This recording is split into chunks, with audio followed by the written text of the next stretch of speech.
各位弟兄姊妹，主內平安。見到你哋咁準時到咧，睇嚟大家都好熱切去學習崇拜學嚇。咁再次咧係即係好想代表神學院歡迎咧每一位弟兄姊妹嚟到參與呢個崇拜工作坊啦。咁我先介紹我自己啦，我係蔡老師，係崇拜學嘅老師嚇。咁今年咧係我哋第二次舉辦崇拜工作坊嚇。第一次咧就喺今年嘅2月嘅時候係嘛？受苦節，今年受苦節嘅崇拜工作坊當中有冇同學係有參與呢一個今年受苦節崇拜工作坊？舉手。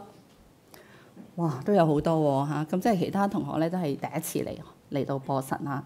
咁我哋都彼此歡迎好嘛？係彼此歡迎啊！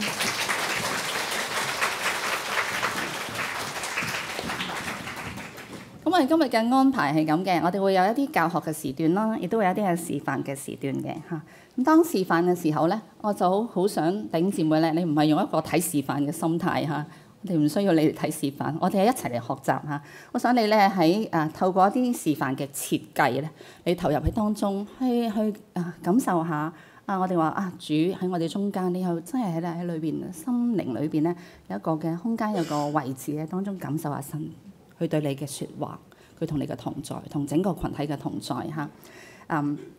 亦都唔需要咧，係當中係好多拍攝啊！因為我哋一個禮拜到咧，我哋就會將今日示範嘅範例嘅流程內容咧，係會電郵俾大家嘅嚇，係啦。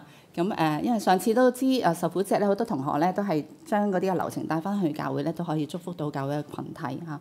咁所以大家亦都可以係按照嗰啲流程範例咧，你自己可以有啲 adaptation 啦嚇。但係都要提及話俾啲弟兄姊妹聽，我哋係喺播神度上堂㗎，咁大家一齊翻嚟一齊學就可以啦。咁我哋今日咧講關於咧從將臨到降臨，我有少少嘅教學嘅時段先好嘛？呢個教學時段咧，我就想講翻教會咧每年都有行事曆㗎，係咪啊？你教會有冇行事曆㗎？有冇邊間教會？有冇邊個弟兄姊妹嘅教會冇行事曆嘅？舉手。唔會啦，係咪？我哋都會有行事曆嘅，去記低每年教會一啲好重要嘅日子、重要嘅事件，例如堂慶啊、佈道會啊、培靈會等等嚇。咁呢啲嘅重要嘅日子咧，係年復年咁樣固定嘅聚會，亦都係為咗推動教會嘅事工。你有冇諗過咧？其實喺上帝裏邊咧，佢都有一個行事曆嘅喎嚇。上帝呢個行事曆話明係行事，即係上帝佢嘅作為，佢行嘅事。呢個嘅行事曆就係基督年，佢賦予我哋整個群體去實踐崇拜嘅意義。呢個行事曆叫做基督年，咁即係顧名思義係呢個年曆係同邊個有關啊？耶穌基督有關，係根據神喺耶穌基督裏嘅作為嚟標記時間。呢個行事曆咧係讓我哋去反思我哋同上帝嘅關係，並不是禮儀教會嘅專利，係我哋每一間教會都可以去採用，以致咧我哋按照裏邊嘅內容、裏邊嘅時序、裏邊嘅時機，去幫助我哋係更深嘅去體會究竟上帝自己嘅作為點樣一步一步啟示佢救贖嘅計劃。喺耶穌基督裏，係以基督為中心嘅敘事。基督年咧，佢用一個時間嘅框架節奏去承載住神自己嘅 story， 神嘅故事。兩個 keywords 我哋要記住嘅，一個就係 chronos， 一個希臘文 chronos， 意思係時序，即係有個時間嘅次序。從起初神創造天地到啟示錄，看啊，我必快來。神係始，亦都係終，萬物係喺神嘅旨意當中去成就。所以當我哋去運用呢個基督年喺我哋嘅崇拜設計裏邊咧，我哋一齊聚焦喺呢位掌管時間嘅上帝身上。萬物有佢嘅時序，喺上帝嘅手裏邊，每一件事有佢嘅時序，有佢嘅 chronos。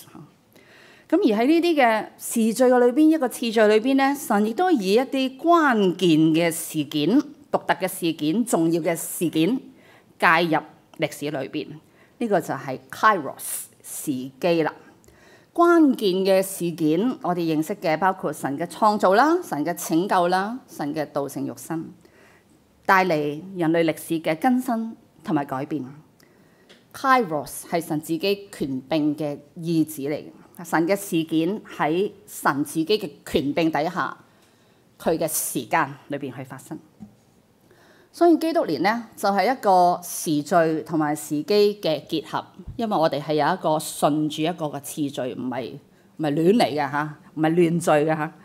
佢有佢特定嘅時期嚇，有唔同嘅時期，有唔同嘅日子嘅數目嚇，以基督為中心。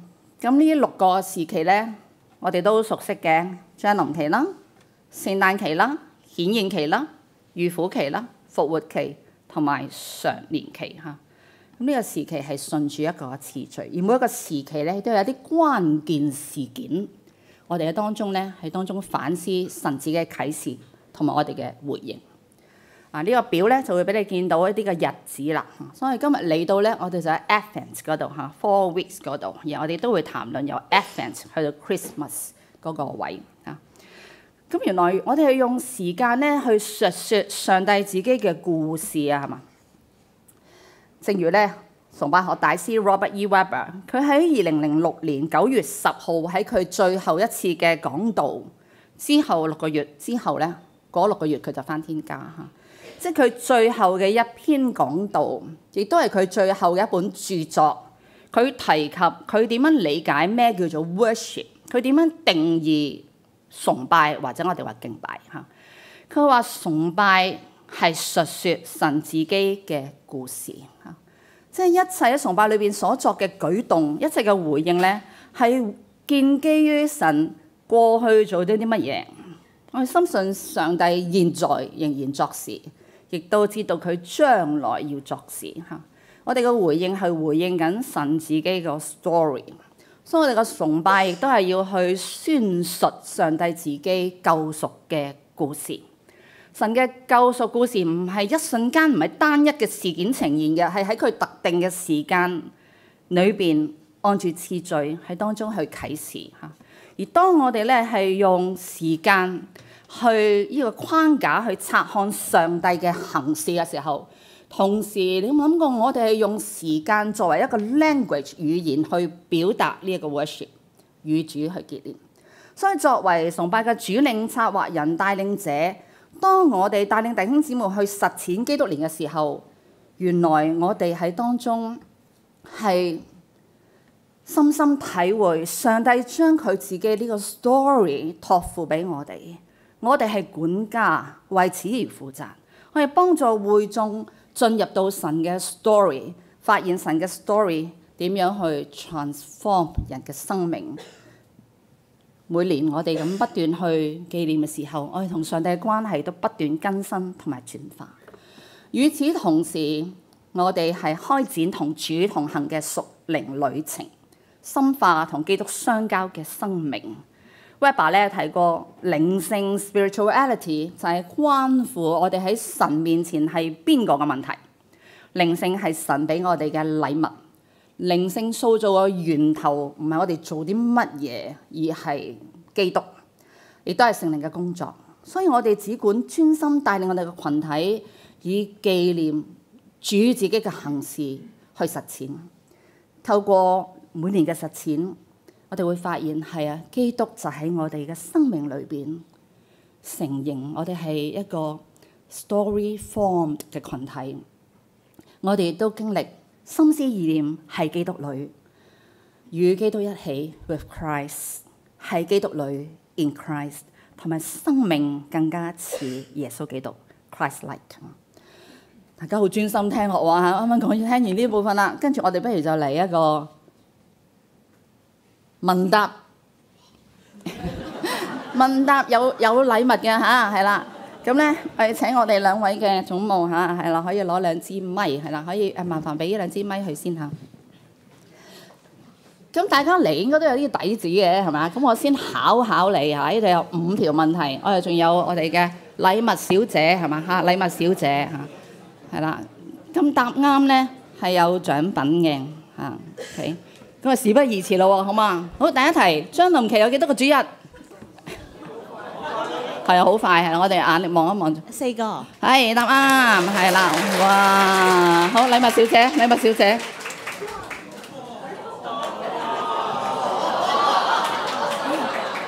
即刻大家醒定啲嚇。第二題，將臨期結束嘅日子係邊日？啊，後邊啊，後邊。今年每年都一樣嘅喎，結束日。唔啱。哦，有冇邊個諗到？前面。聖誕節。唔啱，係。24平安夜啱啦，好，俾呢條。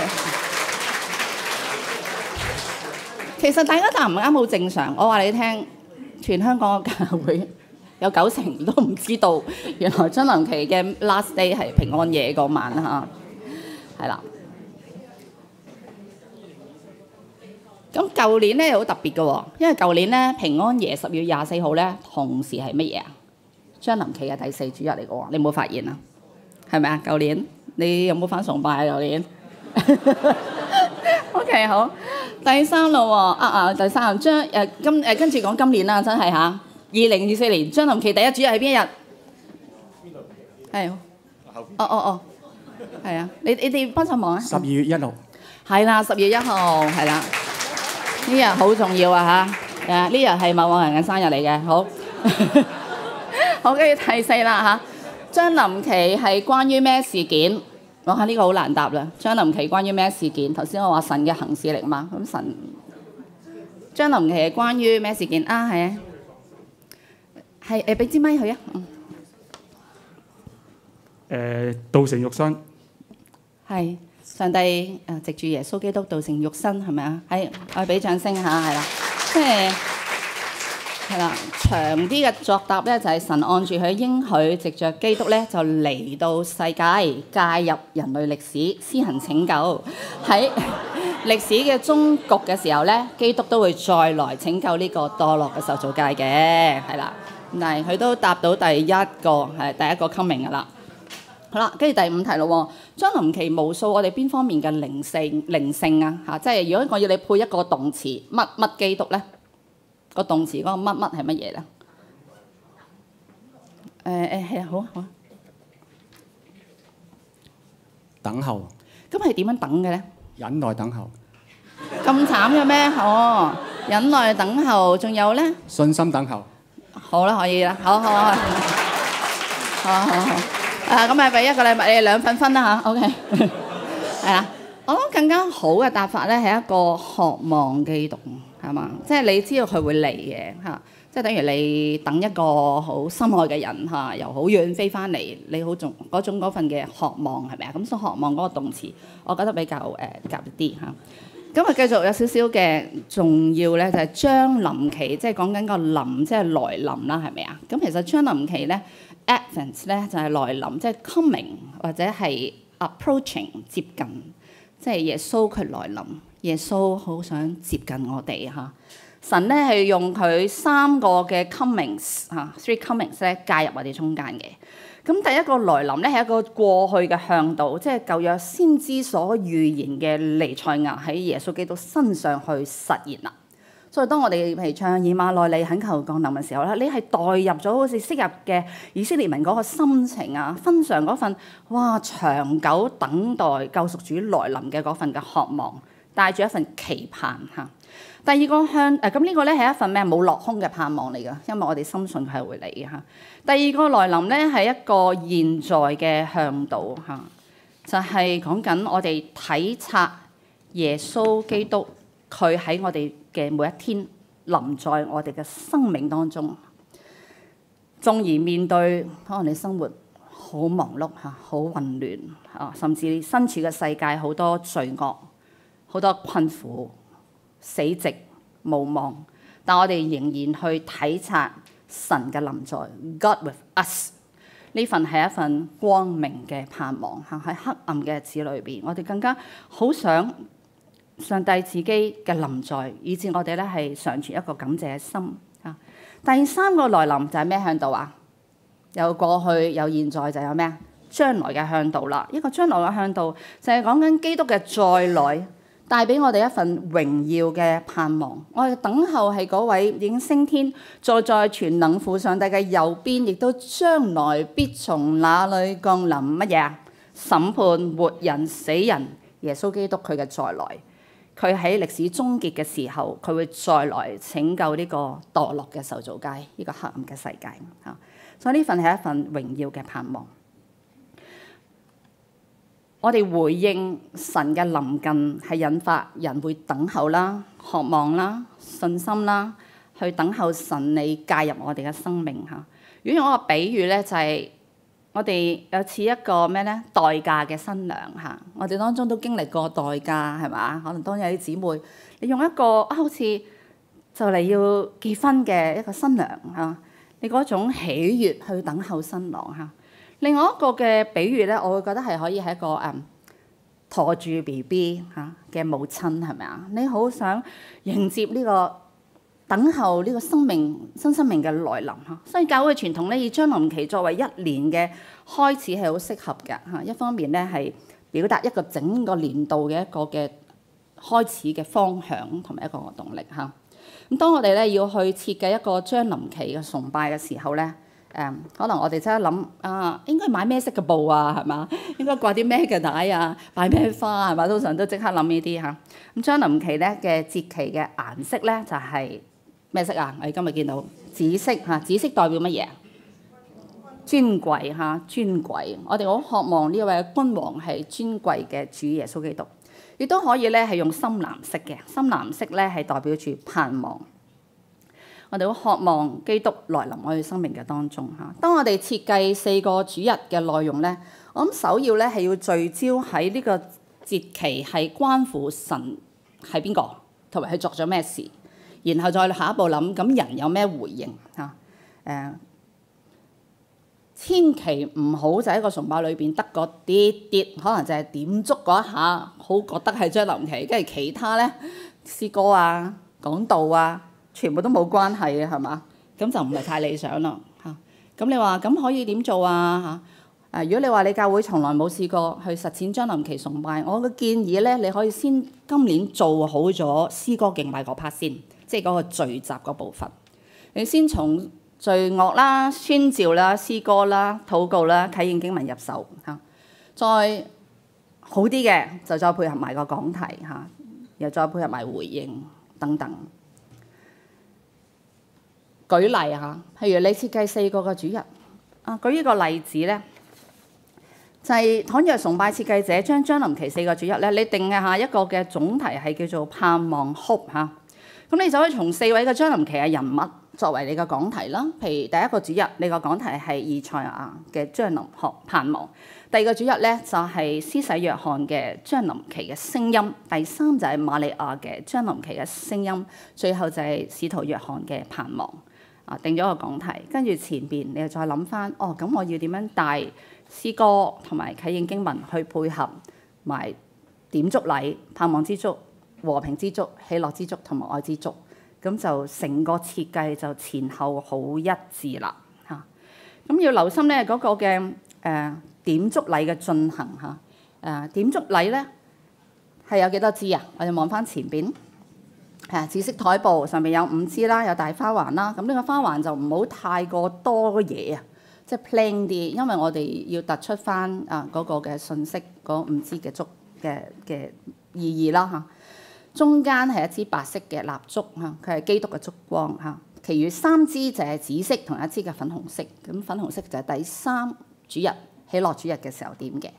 咁點燭禮咧係好戲劇性描繪緊咧，我哋嗰份渴望係咪？好渴望基督呢個真光嘅臨到，由第一個主日開始點，每個主日就點多1支，就不如咧每個主日又重複翻唔好第2個主日又第1支、第2支，第3個主日又1、2、3，第4主日就1、2、3、4，而係喺崇拜前，當第2個主日嘅時候，第1支已經點咗啦，咁然後就到時點第2支就可以啦。正如第4個主日嘅時候，咁邊幾支點好啊？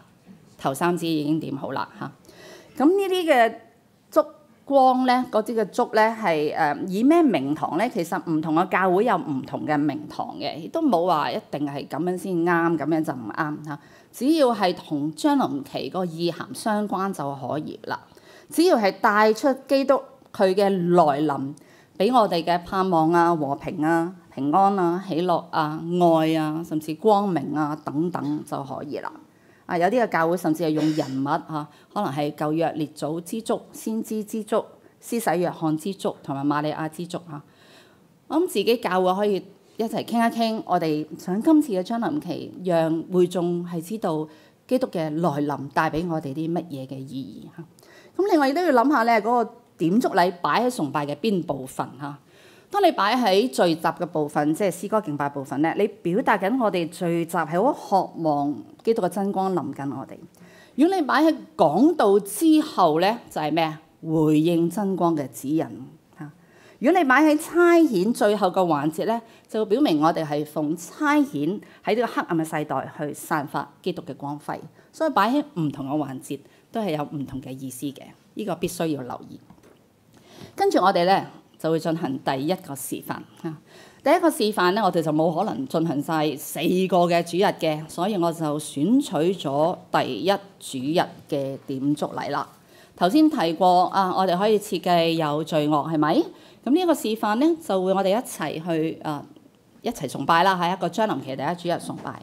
先有一首序樂《以馬內利》啦，跟住主禮會簡介主嘅3個來臨。我哋需要 teach 我哋嘅會眾，你唔好以為你會眾識啊！我哋喺當中透過我哋主持一個嘅禮儀咧作教導嚇。咁然後咧，我哋就會有詩班咧喺當中去獻唱一首《以馬內利懇求降臨》。咁呢首都係將臨期嘅必揀嘅歌係嘛？不過你可以選取唔同嘅版本。咁我哋選取一個啲歌詞冇咁傳統嘅版本啦嚇，即係比較現代容易理解嘅版本。咁詩班獻唱2節之後咧，就會有讀經員去讀關於呢個係啦盼望之燭聖經裏邊係點講。咁我哋選取咗2節嘅經文，然後就點盼望之燭啦。點完之後咧，點燭嗰位嘅弟兄咧，佢都係會去讀一段經文啦嚇，2節嘅經文，然後就會邀請會眾咧係去一齊唱第2節嘅歌，然後最後尾主禮會帶我哋一個祈禱，清楚嘛？係啦，咁我諗會眾都需要知道個流程嘅嚇。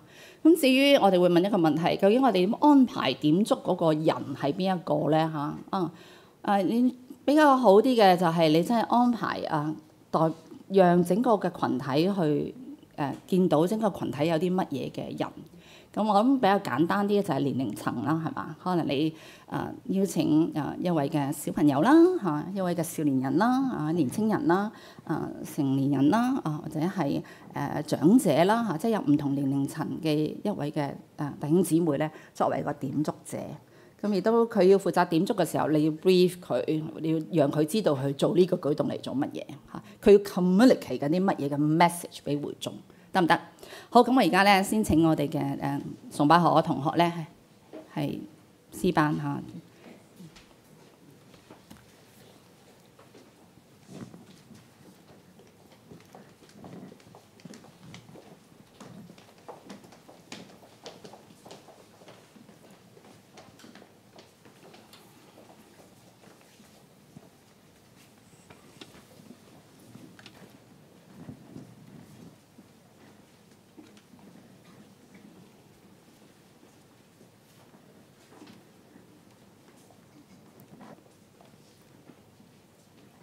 咁示範1之後，我哋就停一停下，係啦，等大家都可以消化下先。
向將臨期嘅日子，我哋全心等候耶穌嘅來臨，渴望上帝嘅救贖。耶穌嘅嚟臨有3個嘅意義。第一，我哋紀念2000多年前耶穌曾經道成肉身嚟到呢個世界當中。第二，我哋要宣認耶穌呢一刻同我哋同在。第三，我哋深信耶穌喺末世必定會再嚟，佢要審判萬國萬族，救贖世界，掌管一切。從今個主日開始到平安夜，我哋要用呢個花環同埋呢5支蠟燭紀念主嘅來臨。呢啲嘅燭光象徵住基督嘅光。當越嚟越多燭光被點燃嘅時候，亦都表明我哋得贖嘅日子近啦。基督係真光，呢啲光要靠近我哋。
在黑暗中行走的百姓，看見了大光；住在死蔭之地的人，有光照耀他們。耶穌說：我是世上的光，跟從我的，就不在黑暗裏走，必要得着生命的光。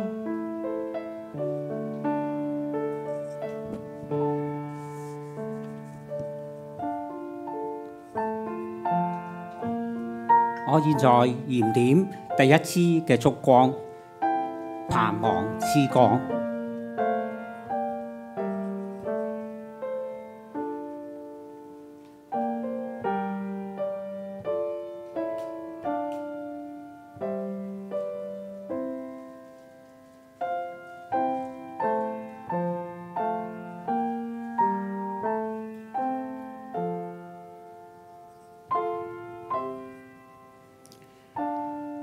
但願我們主耶穌基督和那愛我們、開恩將永遠的安慰並美好的盼望賜給我們的父神，安慰你們的心，並且在一切善行善言上堅固你們。會眾請一同站立，我哋同唱。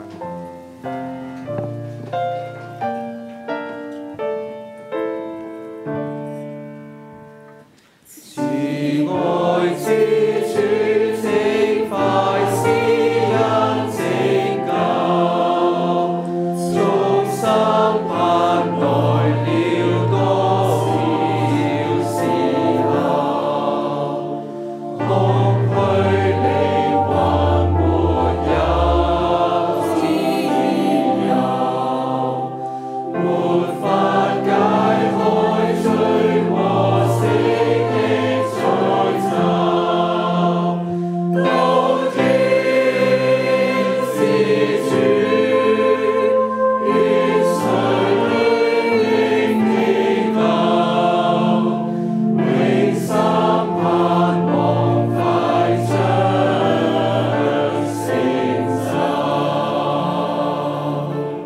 讓我哋一同禱告。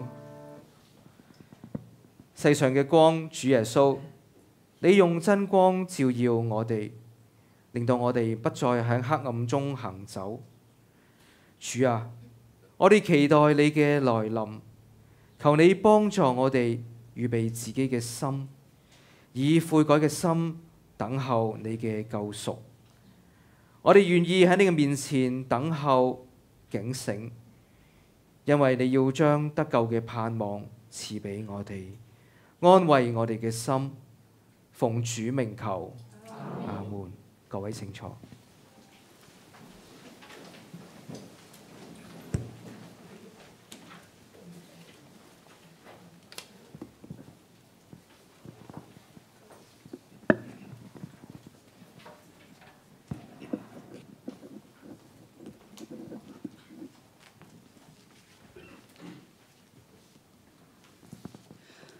好，咁示範2咧係叫做平安夜基督燭光禮嚇。好多教會咧喺12月24號夜晚咧都會係外出去做報佳音，係嘛嚇？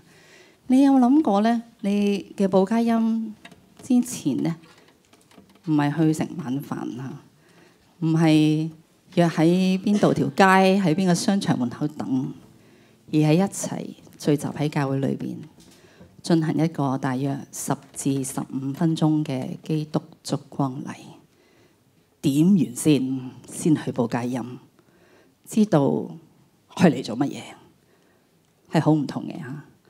所以以下咧，我哋會進行一個基督燭光禮。咁我哋會用一首耳熟能詳嘅詩歌，因主美善愛眷嚇。咁點解揀呢首歌咧？你發覺呢首歌好多節嘅係嘛？幾多節啊？有6節嘅喎，係咪啊？不過可能有啲時候教會 cut 咗幾節啦。佢有6節啊。當佢諗啊，如果喺一個嘅點燭禮裏邊係點齊5支蠟燭，又要配合有音樂嘅元素，咁最好就當然揀一首嘅詩歌，佢係有即係節數，有中間啲 music break 可以去點燃，係嘛？咁然後亦都有唱詩嚇。咁所以我哋就會運用呢首歌去進行一個嘅基督燭光禮嚇。咁我哋而家咧係先需要咧4位現場嘅同學嚇，即係當中嘅同學。冇禮物㗎，但係你有福啊，你有得點燭光係啦。咁我哋先邀請4位同學好嘛？你願意係都一齊參與喺當中點嗰4支燭光嘅，可唔可以舉舉手？好，見到啦，2個、3、4，係啦，好，請你哋出嚟啊！好，係請出嚟嚇。咁你分翻第1支係邊位？好，係咁你啦，你第1嚇，第2、第3、第4嚇。咁咧，我哋就可以咧先呢個就係1、2、3，3係粉紅色，2係4，好冇？係啦。咁你一陣間咧就點完之後咧就翻返去呢個位期就可以啦，好冇？係啦，咁就唔使翻落台嚇。咁我哋嘅進行嘅程序咧就會係先有一個嘅導言啦，我然後邀請大家站立啦。咁站立跟住咧，我哋團隊裏邊有2位會先獻唱啦，都有啲 solo 嘅安排咧，都讓我哋都聽一聽究竟呢首詩歌係唱緊啲乜嘢啦嚇。然後跟住咧去到點完第1支燭光嘅時候咧，我就會邀請大家一齊去加入唱，亦都會有分姊妹唱、弟兄唱等等。咁最後尾嗰次咧跟住咧我哋就會有一個嘅 music break 喺度點埋中間個基督燭光。最尾嗰次咧，我哋就會有升 key 嘅，得唔得嚇？亦都配合埋咧，一陣間咧，你會突然間發現，哇！點樣燈亮咗？唔使驚嚇，係我哋因為配合翻最後尾嗰個內容咧，係如果你教會係有燈光，其實燈光都係一個好好嘅一個 communicate 一個好重要嘅 message。咁陣間我哋一齊去體會下，好嘛？咁我哋有片刻嘅安靜，然後我哋就預備下。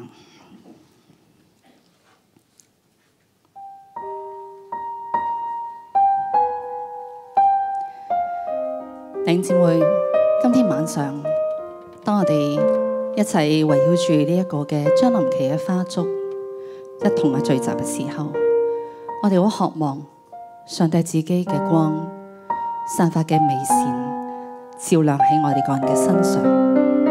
上帝嘅榮光要光照我哋內心幽暗嘅角落，亦都要光照呢一個黑暗嘅世代。一息間，當我哋去燃點基督嘅燭光，提醒我哋喺耶穌基督裏不再有黑暗，就讓我哋感受呢啲嘅光輝。求主安慰我哋，幫助我哋喺呢個黑暗嘅世代，讓我哋體會佢嘅光，我哋要去親近，讓我哋一同人站立嘛。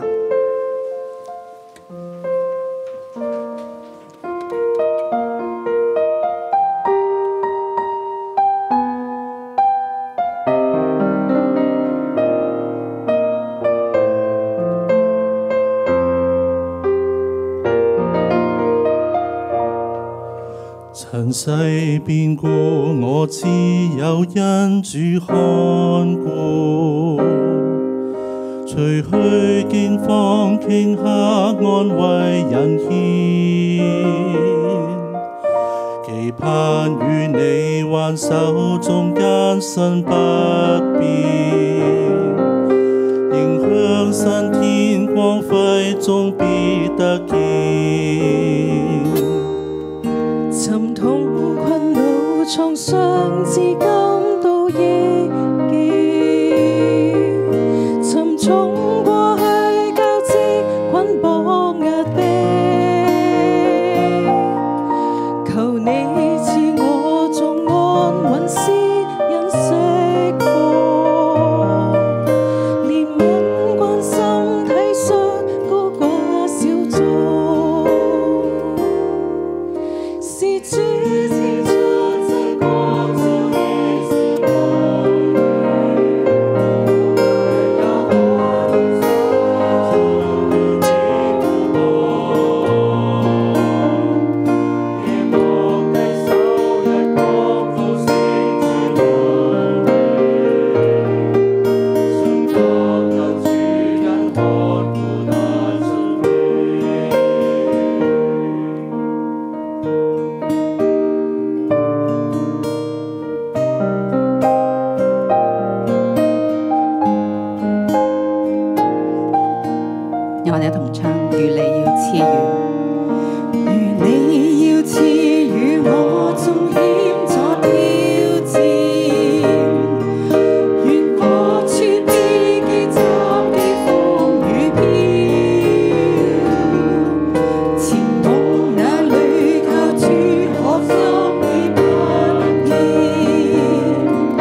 那光是真光，照亮一切身在世上的人，不再有黑夜，他們也不需要燈光或日光，因為主神要光照他們，他們要作王，直到永永遠遠。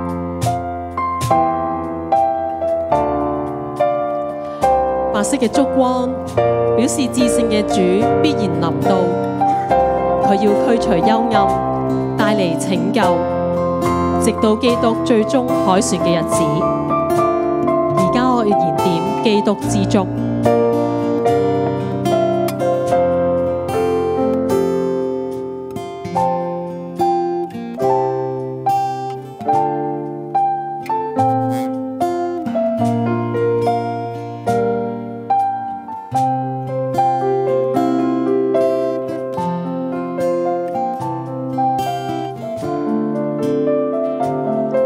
蠟燭發出嘅光，將上帝嘅美善照亮喺我哋身上，使我哋睇到佢所賜俾世人嘅盼望、和平、喜樂同埋愛。上帝係信實嘅，無論我哋身在何處，我哋日子如何，佢必定同我哋同在。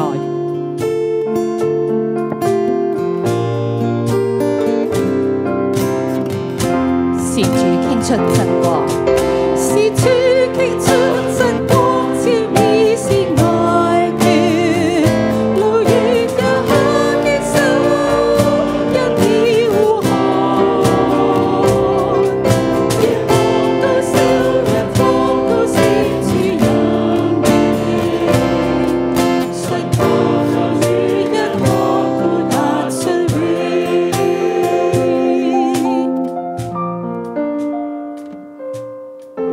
又係同心禱告，主啊，昔日你曾經介入歷史，施行拯救，以至我哋今日站喺你面前嘅每一位，經歷呢份莫大嘅厚恩。主，我哋確信今日、明日，主你都常常與我哋同在，你永不離棄我哋。不管我哋所遇到嘅困境有幾大，不管我哋黑暗有幾深，從始至終，你係嗰位救贖嘅主，你係我哋生命嘅亮光同埋拯救。再感謝你，你係為愛世人而降生，你係為愛世人而受害。主喺呢個破碎嘅世代，好需要你自己嘅愛。我哋為着喺困苦流離失喪無望嘅人向你禱告，求你向佢哋顯出你嘅慈愛憐憫寬恕同埋恩典，亦都呼召我哋呢班蒙你所愛嘅人。一息間我哋要去報佳音嘅時候，我哋能夠帶住主你俾我哋嗰份嘅喜樂，你俾我哋嘅愛嗰份嘅生命，向身邊嘅人施予愛。我哋以愛回應你自己偉大嘅愛，奉主名求，阿門。好，會眾請坐。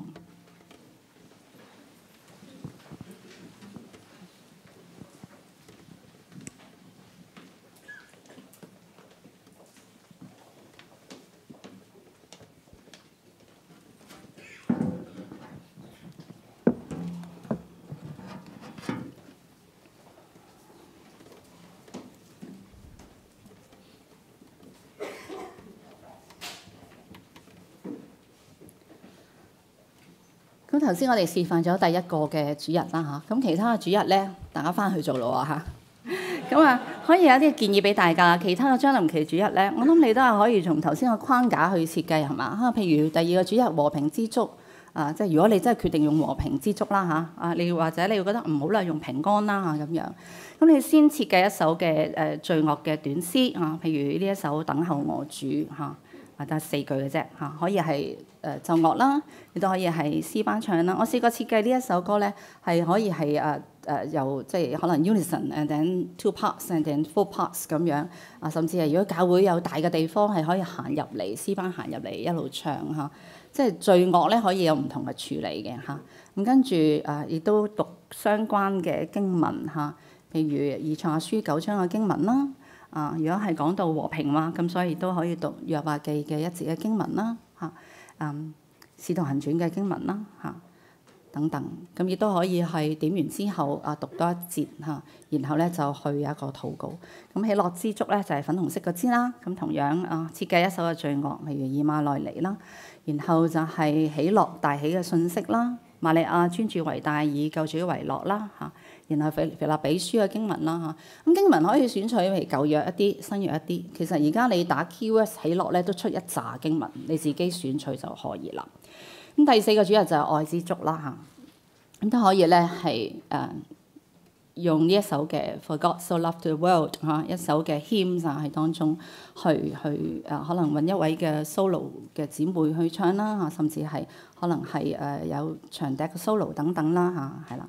咁呢首嘅 hymn 你可以係參考呢個係啦，呢個 hymn 嘅 .net 嗰度咧去聽一聽。我覺得呢首係寫得幾好對於因為愛之燭咧就係真係要帶出神愛世人，甚至將佢獨生子賜給他們嘅呢一句嘅經文係嘛。咁而愛嘅經文亦都係約翰一書4章19節啦同埋我哋係要去有一個回應去愛神愛人嘅回應。